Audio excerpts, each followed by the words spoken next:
नमस्कार दर्शक बंधु एवं पाणीपाग नहीं आसला गोटे बड़ खबर। तमिलनाडु रे बात्या, ओडिशा रे विभिन्न स्थान में हालुका वर्षा। चलन संपूर्ण खबर पर नजर पकेबा। आज बात्यारे परिणत हो पारे बंगोपसागर सृष्टि गभीर अवपात।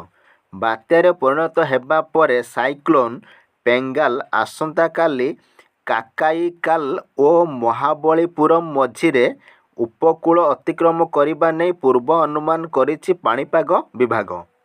हेले एबेठु संभाव्य बात्या प्रभाव में दक्षिण भारत समेत अनेक राज्य में प्रबल वर्षा होइथिबा देखिबाकु मिलुछि। एहार प्रभाव में ओडिशा किछि स्थान में हालुका वर्षा संभावना रही। आज सकाळु राज्य में किछि जिल्ला रे आकाश मेघाच्छन्न रही। ओडिशा उपरे प्रभाव नथिले सुधा झिपझिप वर्षा हेबा संभावना रही। भुवनेश्वर किछि स्थान में हालुका वर्षा मध्य होइछि।